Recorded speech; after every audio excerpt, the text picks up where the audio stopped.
Olá! Hoje a gente vai mergulhar num tema bem profundo, mas super importante: a depressão.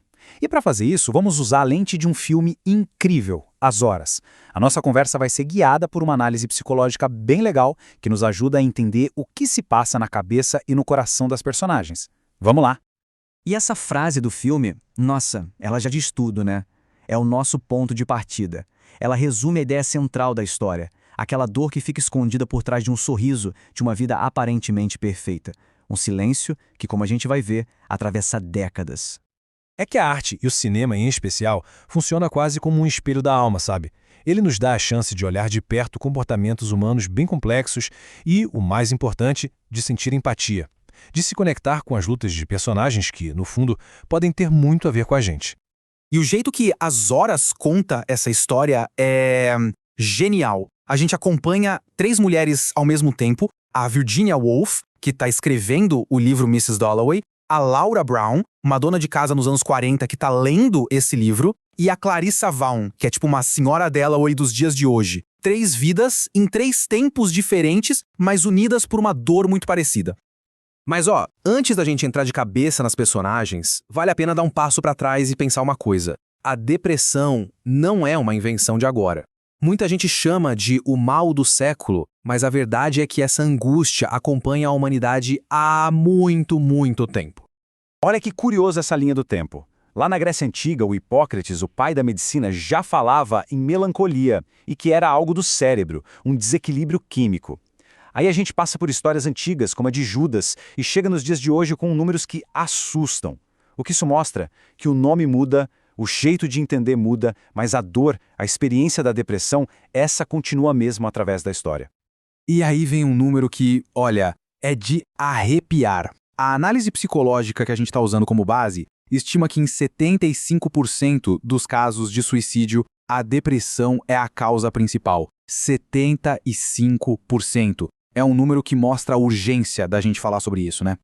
Ok, então o ponto principal aqui é que depressão não é tudo a mesma coisa. Não existe uma depressão só.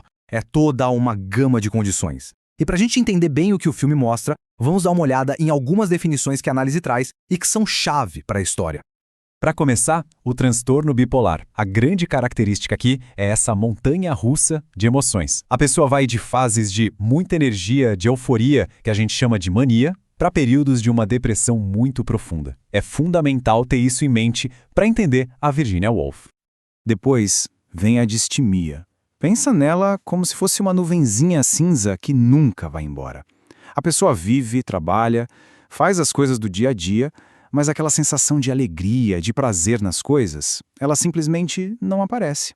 É a chave para a gente entender a Laura Brown.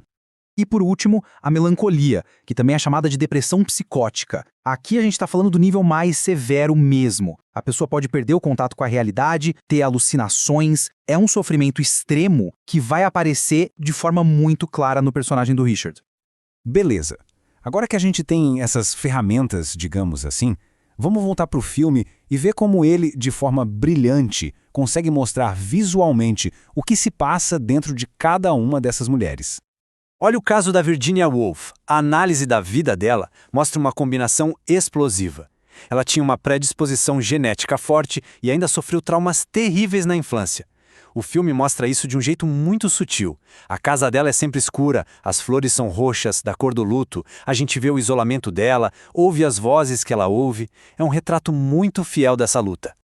Já a Laura Brown? Nossa, ela é o retrato perfeito daquela vida de comercial de margarina, né? Mas só por fora. A casa é impecável, o marido herói de guerra, o filho fofo. Por dentro, um vazio imenso. A tal da distimia. Ela tem tudo o que deveria fazê-la feliz, mas não sente nada. O único refúgio dela é a leitura. E tem aquela cena do bolo que é de cortar o coração. Porque aquele bolo que não dá certo é muito mais que um bolo. Ele vira um símbolo da imagem que ela tem de si mesma, a de um fracasso.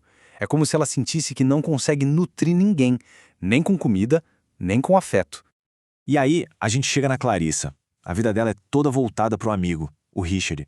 Ela organiza a festa, cuida dele. A análise diz que isso é uma depressão dissimulada.